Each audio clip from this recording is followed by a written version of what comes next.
This rainy day text effect is cozy, nostalgic, and super easy to create in Photoshop.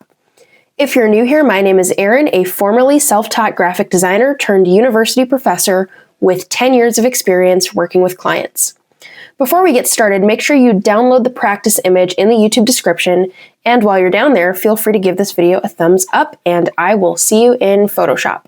Once you have your image open in Photoshop, hit Command or Control-J to duplicate it. Right-click on the copy you just made and convert it to a smart object. Go to Filter, Blur, Gaussian Blur, and set the blur to 30. Now go to Filter, Filter Gallery, and select Glass. Set the distortion to 20, the smoothness to 2, the texture to frosted, and the scaling to around 150, and hit OK. Add a curves adjustment layer and move the line down a bit to darken up the image. Move the curves adjustment between your two image layers. Select your top layer and set the opacity to 80%. Click on the mask icon to add a mask, and now grab your type tool and choose a typeface that looks handwritten. I'm using Chantal. Adjust the size and orientation of your text as you see fit. Hold down Command or Control on your keyboard, and while you're doing that, select the T icon on your text layer.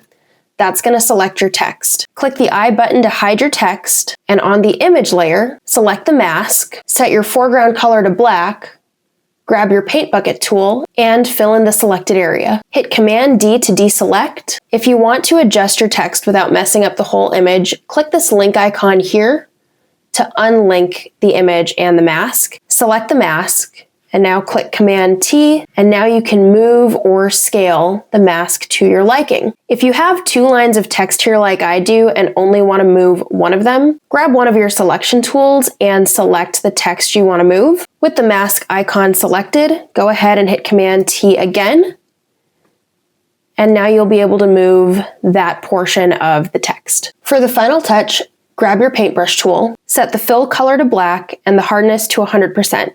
Scale the brush down quite a bit, and with the mask thumbnail selected, paint in some drips.